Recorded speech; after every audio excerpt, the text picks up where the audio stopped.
So I got married legally, technically, but like not really in a big deal way. Wait, say it again? Yeah, I got married legally. Like at the place, City Hall. Congratulations. Well, I needed insurance, so we're gonna do like a real wedding with actual people there, but it's kind of fun in the part of City Hall where they do weddings. Like everybody congratulates you, Aww. including the cops who are like checking you for guns at the metal detector, and the judge like bops from one room to another doing like 30-second ceremonies for each person. Oh, wow. Yeah, it was very efficient. It was like ruthlessly efficient. Wow. That's sounds amazing. What did you wear? I wore a secondhand dress that I bought on a whim because it reminded me of like a Loretta Lynn dress. Yes. And my cowboy boots. Yes. And Sean wore like a sweater and khakis. He looked like a little boy on his first day of school. I mean, I asked like I don't know, but it was very, very cute. It was beautiful. Yeah. Yeah, you looked beautiful. Thank you. I mean, I also got married because Yeah. I needed health insurance. Yeah. So I get it. I think that you should have a party though. Yeah, we're going to have a real thing. Okay. But it just needed to be done. And we like really put it off till the last possible second. I mean, literally, we flew out on the 21st of December, like in the evening, and we got married that morning. Wow. Yeah. Damn. Wait, where was it? We did the ceremony in New York and Okay. then flew out from JFK that evening.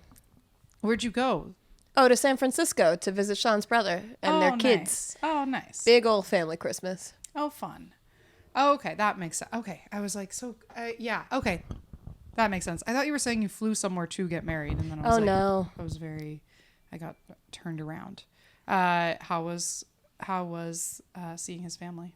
It was good. Were they excited? Were they like all excited to see you married? Were they Yeah. congratulatory? I've feel been like very that? bad about it because like anytime, we tell people occasionally sort of on a need to know basis, and they always are like, "Oh my God, congratulations!" And I'm like, "No, don't Stop congratulate it. me. Stop it. It's not It was yet. just at City Hall." It was just paperwork sort of thing. Right. Yeah. But like I kind of want to have it both ways. Like I wanted to put on a pretty dress and go to a place and get married, and I also want to tell people to fuck off when they try and say nice things to me about it. You can do that. Yeah. Nothing. It's my wedding. I'm a weird type of bridezilla. I think City Hall weddings are really pretty. I had another two friends who got married at City Hall, and they're who is it? The person that you have to see. You have to have one person. Yeah, witness. Their witness was also a photographer. So That's handy. Yeah, I know. So they just had like pretty pictures of them in front of City Hall. It's beautiful. It's beautiful to see like the contrast of like a stark municipal building, Right. with like a dress and Right. I don't know.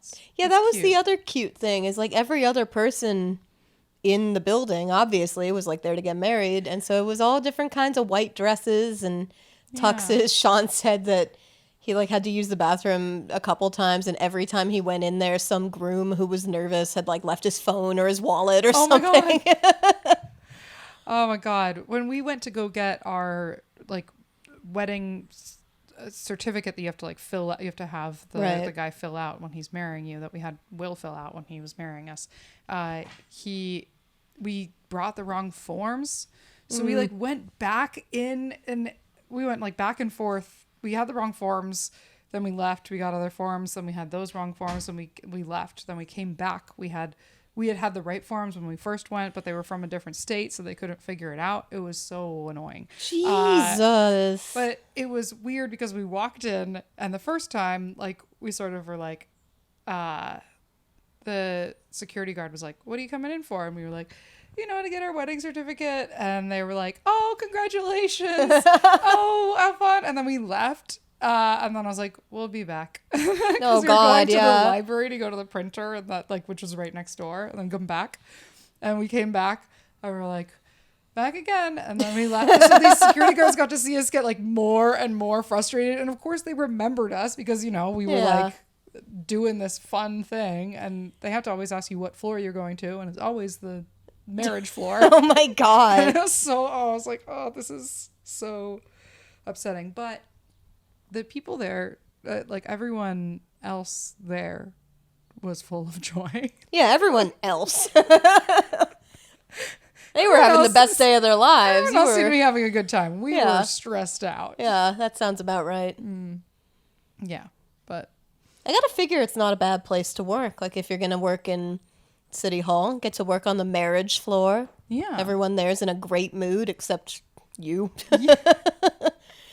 I mean, it was weird. They were, but you know, there's like that typical thing where, I don't know, you know, like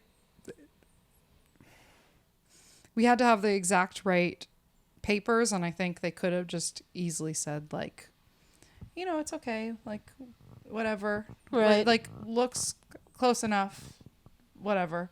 But they were trying to use their power. They were little petty tyrants. Mm-hmm. A little petty tyrant. Yeah, that's no good. Yeah. And I'm like, why are you working on the marriage floor? You should be somewhere else. Just bitter single people yeah, trying to gum up the works. Yeah. Go to the DMV. What are you doing here? Yeah, this energy seems much more appropriate to the DMV. Yeah. But yeah, but congratulations. Thank you. Wife again. Yeah. Wife part 2. Yeah. How does it feel? Fine. It's good. Have you been going to the doctor? Well, I haven't gotten my insurance card in the mail yet, but once I do, I am going to be going to every specialist I can think of just for sport. Yes, I have so many doctor appointments lined up when I get back. Yeah. We just like got all that figured out. I got to figure there's probably types of doctors I haven't even heard of yet because I've never been able to afford to go. Yeah, I feel like when I was on Milo and Phoebe's podcast, they told me about some sort of foot doctor. A podiatrist. Not a podiatrist. It was a different type of foot doctor.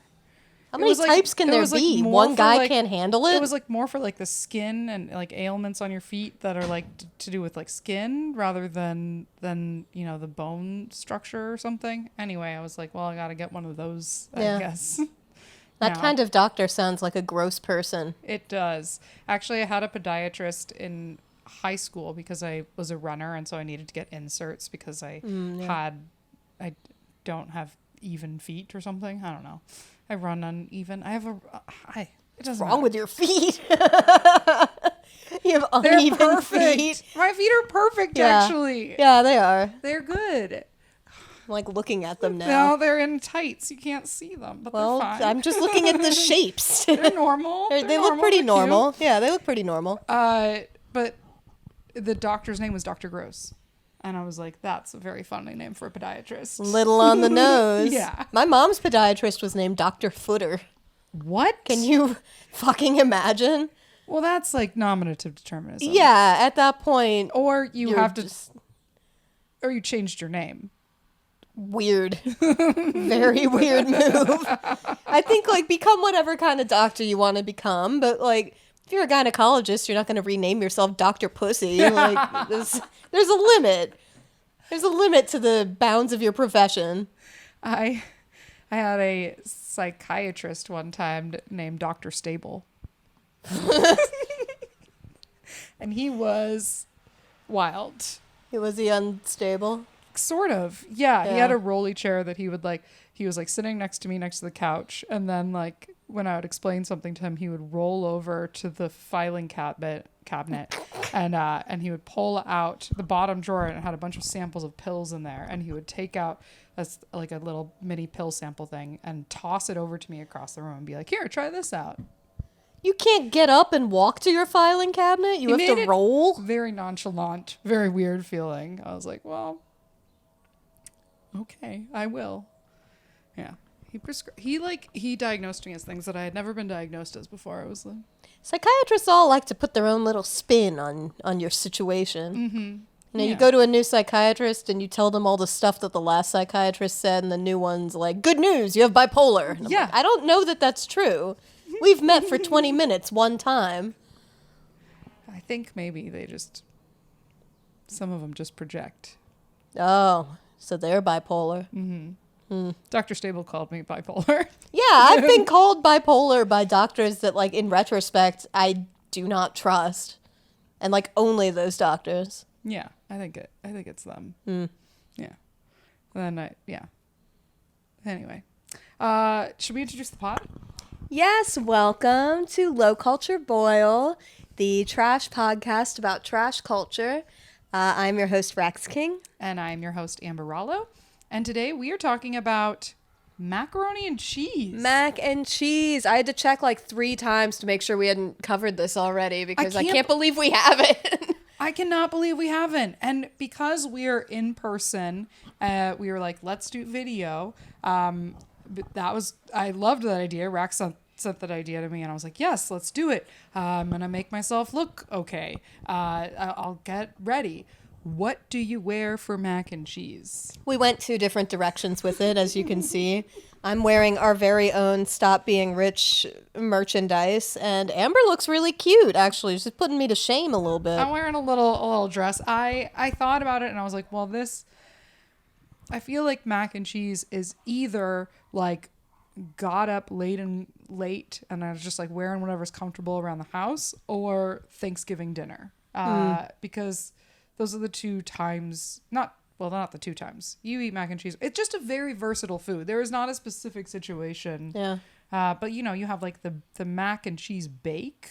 Right. And then you have like the stovetop instant kind. Mm-hmm. You have Kraft. Kraft, yeah. So when I was little, I was a very picky eater. And one of the things I refused to touch was cheese, which is like impossible for a small child. Everything on the children's menu everywhere has cheese. Grilled cheese. That's grilled classic. Cheese, yeah, mac and cheese. I would eat pizza, but not if there was like extra cheese on it. I was just fussy. And the very first mac and cheese that I finally got on board with, I think the first like cheese product that I got on board with was Kraft mac and cheese. My dad was making some and I asked him for a bite and he was like watching me breathlessly like is this gonna take? Yeah, is the long nightmare over? Like, will my child eat like a normal person? And I loved it. And I ate all of his mac and cheese that day and he didn't get any and he didn't say a word. He was so relieved. That's fine. That makes sense. And also like that makes sense that was the first cheese item that you ate because it's not really cheese. Like Kraft mac and cheese is like iffy on whether it's cheese. It's cheese product. Yeah. That's what I'm pretty sure it says on the ingredients label. I mean, it's processed cheese. So at one point in its life, it really was cheese. And then scientists did a whole bunch of shit to it. And, several steps later, it's in a little packet of powder that you mix with milk and butter to make it cheese again. It's fine. You don't have to worry about it. Do you ever encounter people that don't put butter with their mac and cheese? Ew, no. You have to. Or don't put milk one way or the other? Ew. Yeah. What, and do what, water? I've encountered both those people. No. Maybe a little bit of water and like some butter or just, yeah. Or just what? I don't just... They just sprinkle the powder on the dry noodles? I think you put a little bit of water in it, but I've encountered people who don't like milk in it and don't like butter in it. And I think you need both of those things. Yeah, I think you definitely need both those things. I mean, literally, the way that they make that cheese powder is by defatting it and dehydrating it so that the cheese turns into powder. So the way that you make it palatable is by adding fat. And liquid. Yeah, I agree. Yeah, and Matt doesn't put butter in his macaroni and cheese. Yeah, and he likes with him. Oh my goodness! And he likes his macaroni and cheese, like not like very like with as little liquid as possible, like as like drier than I like it.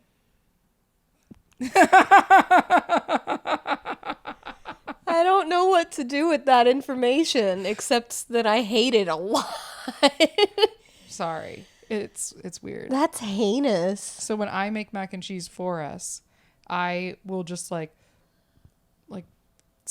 drain his, like put his into his bowl without any of the liquid at the bottom, and then I'll just take all the liquid for myself. Well, Yeah. you guys have an arrangement that Yeah. works for you. Yeah. That's strange. But I do put butter in it because because you have to. that's weird. Yeah. It And now tastes you know the better. reason, and you have an argument ready There we go. if it ever comes up. Yes. They took out the fat, and now you need to put the fat back in. Yeah, that's right. But mac and cheese obviously did not start its life as a powdered, dehydrated, defatted product on shelves. There are actually a lot of weird linguistic fights between different schools of linguists who can't agree where the word macaroni even comes from.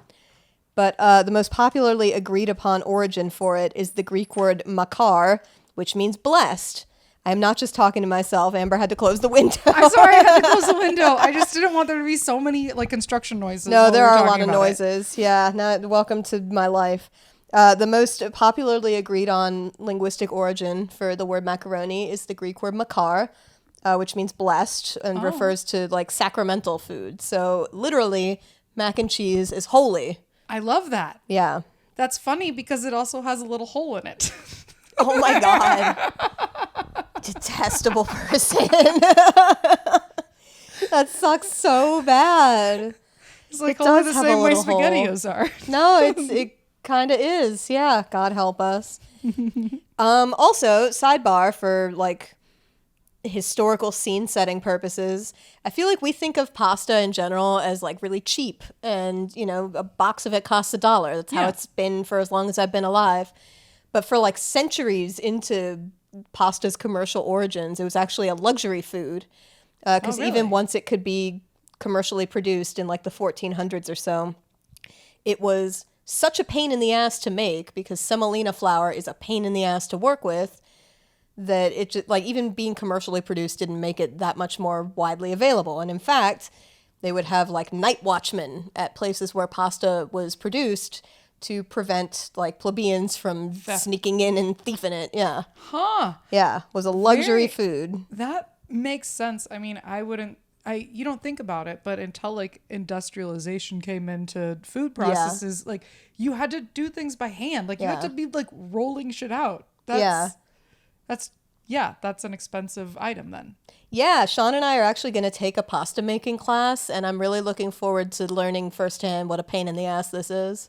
I took a class at Berkeley. They had these things called decals, Democratic Education at Cal, and it's like student run classes for cool. like half a credit or 1 credit. They're like very, and they're, there's a teacher that's like oversees the whole thing, but there's a student teaching it. And one of the classes I took was Italian cooking. Cool. And we did learn how to make our own pasta and you could have like the thing that actually like rolls out the pasta dough, but you can also just use a rolling pin, and you can have the thing that cuts the pasta, or you could just, use You can scissors just cut or it. knife. Yeah. Yeah, there's a lot of accoutrements Yeah, for so many pasta accoutrements, making. Yeah. Oh yeah, or you could have the drying rack, or you could just use hangers. Yeah, you could just dry it like a person would. Yeah. Yeah, I'm with you. So in terms of mac and cheese's history, a recipe for something that very closely resembles mac and cheese appears in the Liber de Coquina, which is commonly known as the oldest Western cookbook. It was authored like between the 13th and 14th centuries, very, very old.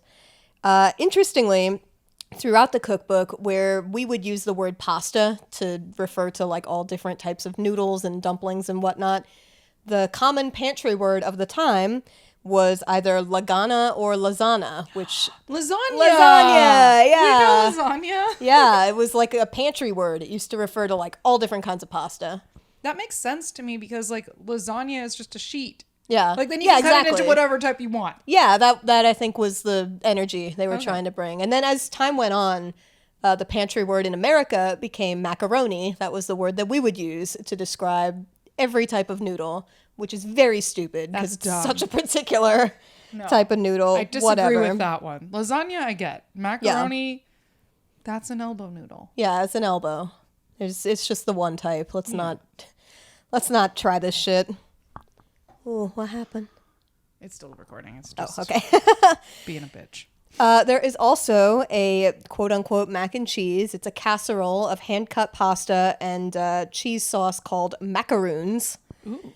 In the 14th century English cookbook, The Form of Cury, which means in Middle English, the method of cooking. Okay. I'm going to read in Middle English a little bit what this recipe says.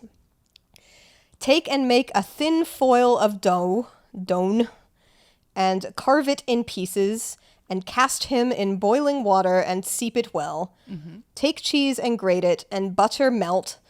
Cast beneath and above as lozins, and serve forth. I think lozins is also lasagna. Okay. Very annoying to read that way. I do not speak Middle English, but that is another like pasta casserole that we would recognize as mac and cheese. It's got the pre-boiled noodles mixed in with like a cheesy sauce. Yeah, Very and easy. if you read it, like if you see it on here, you can. We don't speak Old English, but you can still see in English. It basically says, take pasta, boil it, Right. drain it, put some cheese on that shit. Right, it's then not bake that it. fucking hard. Yeah. A more recognizable form of mac and cheese appears in a 1769 cookbook by Elizabeth Raffald. I don't know half these names. The cookbook is The Experienced English Housekeeper. Boil 4 ounces of macaroni till it be quite tender, and lay it on a sieve to drain. Then put it in a tossing pan, whatever the fuck that is, with about a gill of good cream, a lump of butter rolled in flour. Boil it 5 minutes, pour it on a plate, lay all over it Parmesan cheese, toasted. Send it to table on a water plate, for it soon goes cold. I don't understand most of those instructions, but the basics are... I get it. Yeah. But a water plate. Yeah. I don't really know what that is. It must be some sort of hot plate of some sort of Yeah. like maybe like it has like a boiled pot of water underneath a plate so that Yeah. it like keeps sterno, it warm kind as of? it yeah. Yeah, that's cool. Yeah. I guess that kind of shit just used to be in homes. Yeah. It soon goes cold. Like, Not they if just you eat it while it's hot. What Yeah. are you talking about? Yeah, it soon goes cold unless you eat it like a normal person does with hot food. Maybe it's because they didn't have American cheese yet, or cheese that has potassium Right. sodate or whatever in it. Yeah, that yeah. makes it Proper not melting melt. qualities. Yeah. Also, note that instruction, that boil till tender shit, all the way through the 20th century, Americans overboiled the shit out of their noodles. Even in The Joy of Cooking, it says that like when you make mac and cheese, you have to boil the macaroni for 20 minutes. No. All of our pasta must have been disgusting. No. I mean, even boiling pasta for 8 minutes is sort of ridiculous, but the reason that we do that now is because we have such like processed pastas that they're not, it's not a fresh pasta. If it's a fresh pasta, you boil it for like 2 3 minutes, minutes, 3 minutes, that's it. But yeah, I get it. But even so, I still am like tasting it at like 6 minutes to see, because a lot of times I'm wrong. Have you ever forgot that you're boiling a pot of macaroni? Yes, I have, and that's why, and I have gotten made fun of for this so many times. I always set a timer. Me too. For pasta. I have to. Matt I'm makes stupid. So much fun of me. Matt makes fun of me, and I'm like, I'm sorry. I have ADD. I cannot pay attention or remember it for that long. I don't care. Yeah, me and then too. I'm not gonna be able to do anything else other than like sit there and watch the clock. Yeah. Because if I start doing something else and then it somehow takes longer than 8 minutes, that's it. Every single thing that you can do in life takes 9 minutes and up. Yeah. That is what I've learned in all the times that I've forgotten about pasta. I don't have that kind of a brain. No. I'm not fucking Rain Man. I don't know how long it's been since I put that shit in the water. And timers work. Yeah, they work great. Timers exist. They work. There's ones on the oven. There's ones on your phone. Even if you like walk away from it and you forget, you can just put it on your phone real quick. Yeah. There's no reason not to. Why would I be wasting my like anxiety and brain? I was cooking pasta at a friend's place once, and her roommate came out and saw me like setting a timer for the noodles, and laughed at me and was like, don't you know that it's done when they float to the top? And I'm like, I'm not going to stand here and wait for stuff to start floating. I'm going to drive myself nuts. Don't you know the saying, a watched pot never boils? Yeah, a watch noodle never floats to the top, dumbass. Yeah, thank you. I'm You're with welcome. you. Always with set a you as timer well. for noodles. Yes. So that brings us into roughly American Revolutionary times, which brings us to Thomas Jefferson. Boo. Boo. Suck-ass shit of a man. But during a trip to Paris that he took with his chef, his enslaved chef, James Hemings. Who was classically trained. Yeah, I think he had brought him to Paris to give him some French training. Yeah. And I guess macaroni was like weirdly popular there at the time. French cooking kind of didn't come into its own until roughly this time. Okay. So they were eating, I think, a lot of like Italian food. Yeah. They will fight me on this. If a French person hears me say that, they will disagree, but that's just the way it went. I'm sorry. And so during this trip, he became obsessed with macaroni, like to the point that he started hitting up random French people that he could find. And he was like, where can I get this machine that makes this manna of the gods? And they would just be like, ho, ho, ho, and, fuck off. Yeah. But he finally figured out a way to import it to Monticello and did so in massive quantities for the rest of his life, like pounds upon pounds of macaroni and also parm, which is kind of a ballsy thing to import because even though it's a hard cheese does go bad. Yeah. And it, summer in Virginia, not a great time and place to have cheese sitting around. But so his chef, James Hemings, learned during his training to prepare something called macaroni pie, which is what we would have for Thanksgiving. Yeah, probably. that's It's a baked nice one. macaroni. Yeah, it's a nice mac and cheese. And so he was probably like the first American chef to cook mac and cheese stateside. TJ insisted on having Hemings bring a recipe for it back to Monticello, where he started. Just call him TJ? Yeah, I did. I'm not going to say Thomas Jefferson every single time. That's so much name. I like it. No, Yeah, I like it a lot. Tej. TJ, Yeah, Tej. President Tej. Guy sucks. He doesn't get a whole name when I talk about him. But he started like serving it to dignitaries at state dinners, which is extremely funny to me, knowing what I know about what mac and cheese has become. That's amazing. That kind of makes sense to me now why we have it at Yeah. like Thanksgiving dinners or like, That's true. That's right? probably what it's like it a very is. American, like fancy dish. Right. It's got all the stuff we like. It's got Yeah. milk and butter and cheese. Like, what else do we want? I mean, they're not wrong. I mean, one of TJ's guests at one of his state dinners where he served macaroni pie was like pissed off about it. Really? He was like mad. He like wrote about it in his diary later. And I have transcribed that this man, whose name I did not write down, That's fine. it's not important, wrote about mac and cheese that it tasted very strong and not agreeable. And then he started going on and on for like 2 paragraphs about how he was worried that there was onions in it, but it didn't turn out to be onions. It turned out that the crispy stuff on top was just more cheese and blah, blah, blah, indigestion. And I think there might have been onions because my stomach was, but they swore up and down there was no onions. I'm just fucking obsessed with onions, this guy. Oh my God. Fucking Americans have never been able to take anything strong, but to imagine an American who thinks that macaroni and cheese is too strong of a taste. Strong of a taste, yeah. That was me when I was like 4. You're like, oh, Yeah. this is too much. Yeah, that cheese flavor is way too strong. But I was a child. Yeah, You're a fucking dignitary. Yeah. Very shitty. Very stupid. What does that guy eat? That's my Toast? question. Yeah. What do you eat? Yeah, 'Cause what you're can not you eating eat? onions. You're not eating garlic. You're Right. not eating cheese. You're not. Flour and butter you can probably make So work. bread. So bread and maybe like chicken.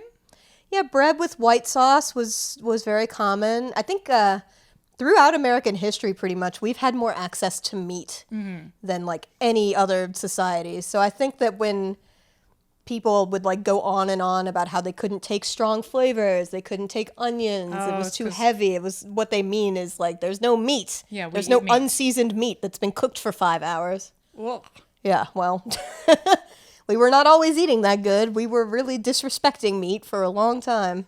Yeah. So throughout the 19th century, mac and cheese became more popular and began to appear in a wider and wider range of American cookbooks for obvious reasons. I mean, its ingredients were relatively inexpensive, especially when industrialization came along, as you said, and made it so easy to mass produce the Parmesan even. I mean, you could mass produce like everything that goes in mac and cheese. And gradually, as this popularity was growing, rich people kind of abandoned mac and cheese. They didn't want to eat it anymore now that the plebs were getting so on board with it. Of course not. And then the final nail in the coffin for mac and cheese as rich people food, most likely towards the end of the 19th century when huge waves of Italian immigrants started coming, and all of a sudden pasta starts to become like the middle class food. I mean, suddenly Americans are learning about spaghetti, and Italians who had never had access to meat are suddenly able to make meatballs. Dope Bolognese, food. Yeah, bolognese, like every day, not just Yeah. at Christmas and shit like that. As we've talked about before, social workers at the time and nutritionists at the time were horrified by the Italian diet, specifically the garlic intake. At the time, people kind of believed that garlic caused indigestion, which it doesn't. Yeah, it doesn't. Very It doesn't. stupid take. In fact, garlic is very good for you. Garlic Yeah. is healthy. Garlic helps fight bacteria. Garlic, and when I get sick, maybe that's very Italian of me, but I will eat just like a raw clove of garlic if I'm sick. She says with her hand point. I eat the garlic. Oh, you're sick? I eat the garlic. I wasn't even doing that on purpose. Okay, but yes, No, you're right. It's it's good for you. Or I if mean- you can't take that, chop it up and put it in some boiled water with some honey and lemon. It's good for you. Yeah, you sound very like a mom right now, but you're right. Sorry. I mean, you're completely right. Garlic's good for you. And People the other think it's thing, like evil. There are Yeah. like people who think it's like of the like it's any because like roots. They like think Right. like anything that's like root, like an onion or garlic or like a bulb of any kind, are like evil. that's very stupid. It's like against God to eat it. It's of God. That's God I know. put them there. It's in the ground. What are you talking about? Yeah, that's God's ground. That's Yeah. still his turf. It's not like they come from hell. That's that's sort of the idea. Yeah. Oh, because of the ground. Yes, yeah. Because underneath Because it underneath it is hell. is the devil. Yeah. That's stupid as shit. I mean, you want to get real mad. They not only said that shit about garlic, these same nutritionists were like publishing tracts about how there's no point in buying fruits and vegetables to eat because they're too expensive versus containing no nutritional value. People were like dying of rickets and goiter and shit. And they just never stopped to ask, like, should they be eating fruits and vegetables? What are they missing in their diet that could possibly Yeah. help with this? Yeah. Yeah. What? Oh, that's weird. So, for whatever reason, this fear-mongering did not work on Italian people who were just, if anything, able to eat more pasta because, There's more as out we've there. covered, there's more of it. And back in Italy, it's like still a little bit behind, industrially speaking. It's still kind of a luxurious food that takes a long time to make. In America, at this stage, you just go to the general store and buy a pound of it. It's right there, along with your meat ration for the year back Hell in yeah. Italy. Yeah, it's kind of a dope way to live. I can see why we came here. Yeah, it's like there was a time when it was genuinely the thing to do. It was like better. But that also went a long way towards normalizing mac and cheese on the middle class table, is all these Italians being like, hey, you don't have to be afraid of pasta. Pasta's awesome. And Americans finally getting on board with it. Yeah. You're welcome. Yeah, well, I still don't really believe that Italians are real, but okay. But there was a group of people that were pushing it at this time. Yeah, they called themselves Italians, and I don't know, jury's still out. So that pretty much brings us to mac and cheese, like the Thanksgiving kind. Okay. But the instant stuff, I mean, to my mind, first of all, mac and cheese is like the official food of this podcast. Mac and cheese and instant noodles, which we Yes. have talked about. Yes. And they're They're things that you should have always. Yeah, they're like the two things you always have to have in your pantry for when you just cannot make yourself cook. Yeah. Which tonight might be the case. This might be a little bit of a mac and cheese night. I don't know. I mean, you need to have instant noodles in case if you don't have milk and butter. But if you have milk and butter, Yeah, mac baby. and cheese. Mac and cheese, It's baby. mac and cheese all the way because it's more filling. Yeah. Yeah, I'm with you. We would not have instant mac and cheese without, as we've said, processed cheese because, duh, cheese is not shelf stable. There would be no way to make millions of boxes of mac and cheese with regular cheese. It would go bad in a week. Yeah. So how did they decide that? How did they figure out how to make processed cheese? Do you know? So I think that two German scientists actually cracked how to do it, Okay. but the guy who had the first patent for it, whose name I wrote down, unlike the German people, was a Chicago cheese salesman named James L. Kraft. What? I recognize that name. That's the name on the boxes, all of them. And he was awarded the first patent for processed cheese in 1916.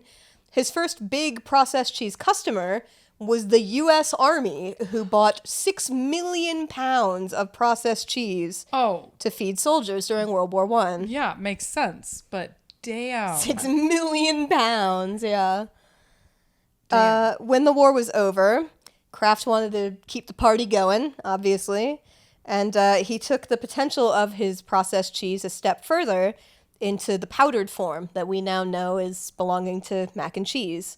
That powdered cheese is defatted, dehydrated cheese sauce, which, again, you have to correct by please putting butter and milk into the mac and cheese while you're cooking it, or else it's whatever, not my business.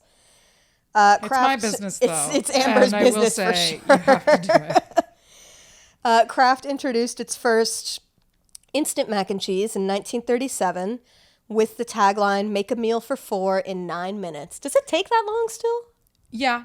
I mean, it's still 8 minutes plus boiling the water and stuff. So Right. I would say 9 minutes is correct. Yeah, okay. They say to boil. They still say to boil for 8 minutes. Huh. I think they say 7 to 8 or something like that. Feels long. It is long. That's why I always check it at 6 minutes. Yeah, that's the real reason. It's not because the noodles might be done. It's because you're desperate. Yeah.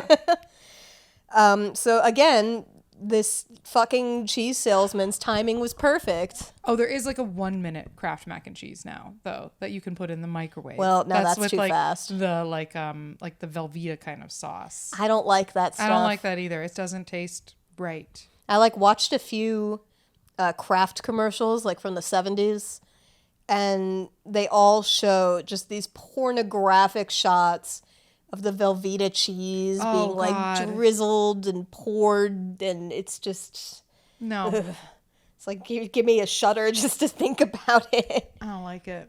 I'm.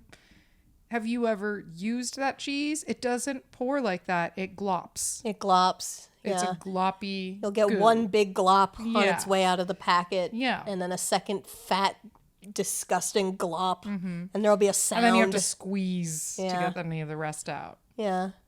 See, the powder just feels more dignified. It is. Yeah. It's just, and it's a satisfying. You know, Yeah. it's just and that's it. Do you do the noise again? Shh. Yeah. I'm not sure I understand the sound. But You open the package. oh, shh. Okay. That's the powder going out. That's. Oh, yeah, that works for instant ramen too. The Yeah. seasoning. Yes. Shh. Yeah. There you go. Okay. I'm with it.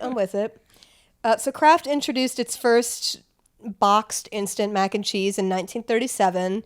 And once again, this cheese salesman's timing was incredible.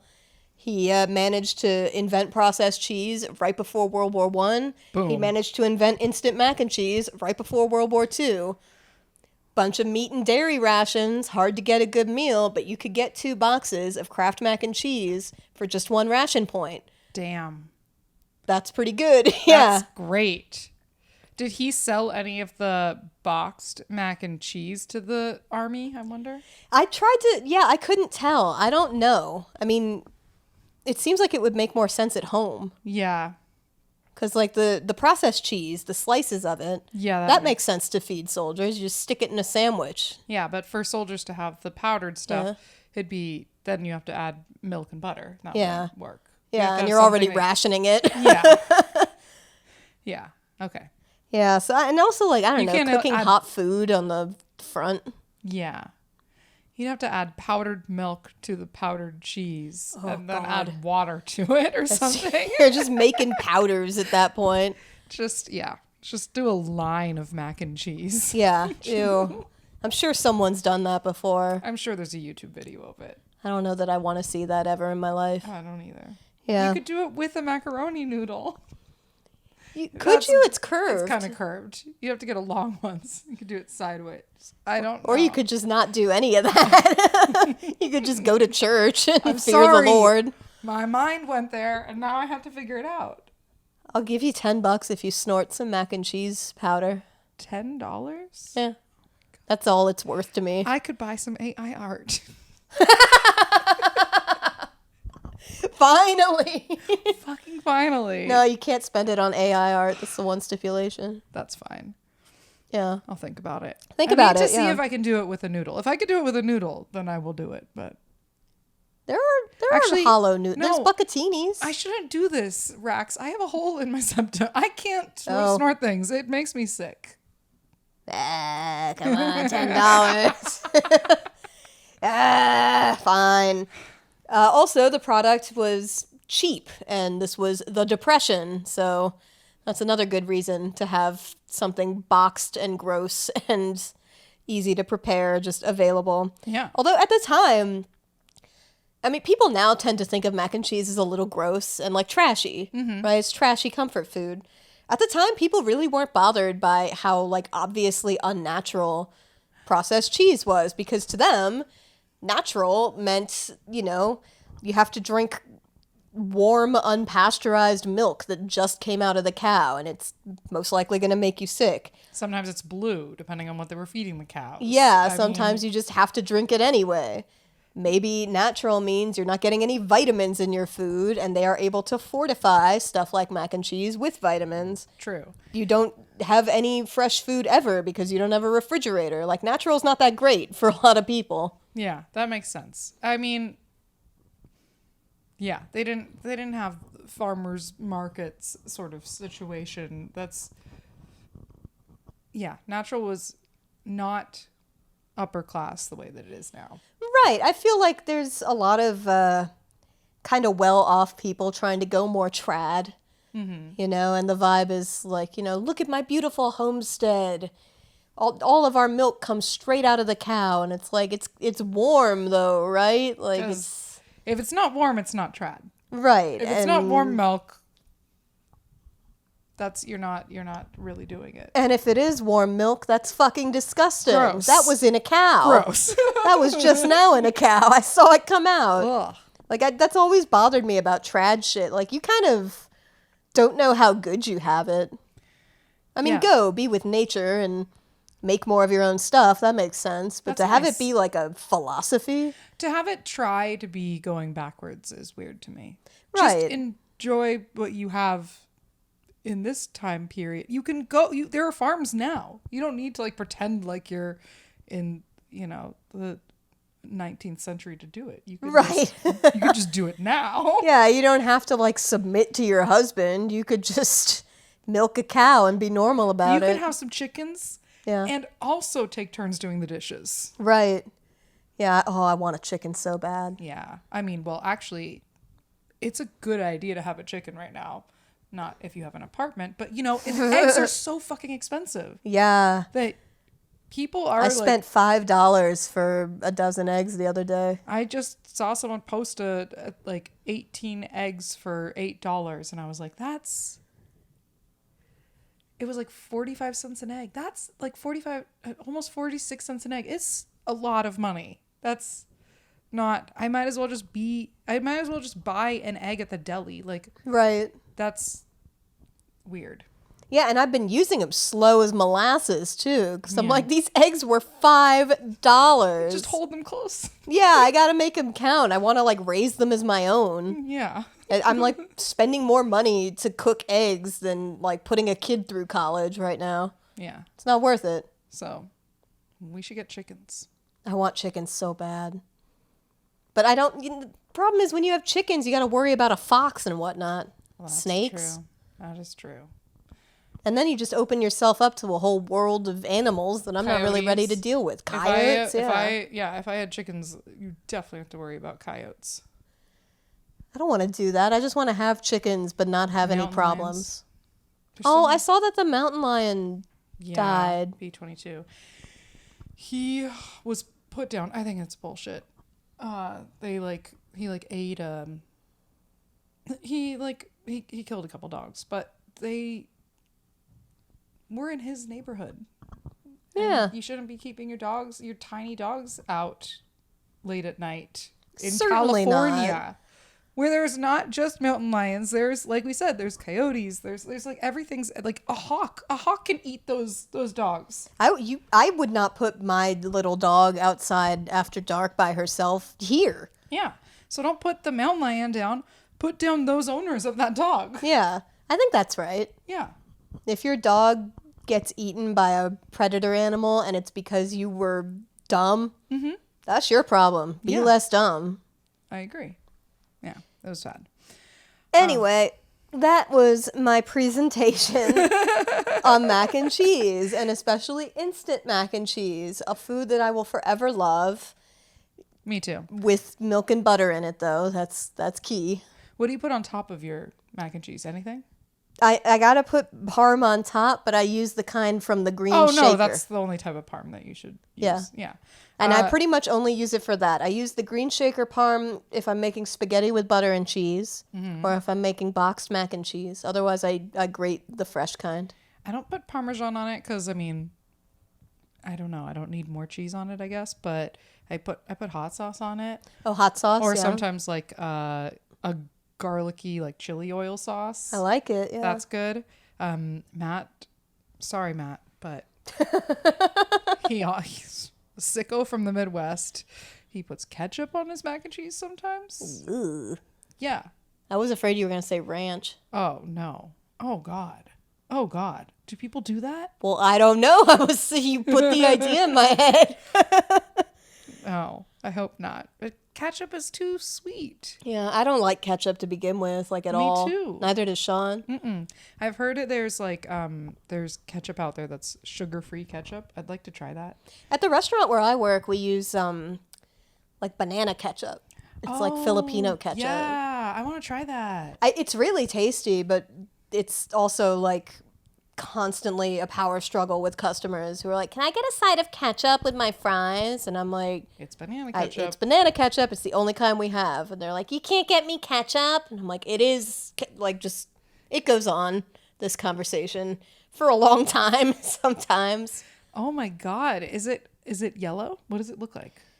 It's like a little more orangey colored, orangey? Okay. But it's not like you wouldn't know that you wouldn't see the difference if you didn't know there was one. I don't think. Does it taste a lot different? It tastes different. It tastes more complex than like Heinz. It still has some of that sweetness to it, but it's kind of spicy. Ooh. Also, there's a sambal in it. Okay. Yeah, I'm into that. I like it, but that sounds good. Yeah, people want their Heinz with their fries, even when it's $10 fries. They gotta have their Heinz. People are very loyal to Heinz. Not me. Not me. I didn't grow up in the Midwest. I don't care. Yeah, I'm not from ketchup people. Yeah. Hot sauce I like on mac and cheese though. Sean just got us a monthly subscription box for hot sauces. Oh, that's a good idea. We got 3 That's really good. good ones in the mail, like little bottles. I like to mix it up, my hot sauces, so that's smart. Surprise yourself with a little hot sauce treat. Only problem is we're going to have like 19 bottles of hot sauce in the house in 6 months. That's how long it's going to take because they send you 3 a month. Oh, damn. 3 a month. Oh, yeah, that's a lot. Can you change it to like every 3 months, or Well, I want no, a box every month Okay. because it's mail. Okay. A box. It's fun to open a box every month. I don't have a lot going on in my life.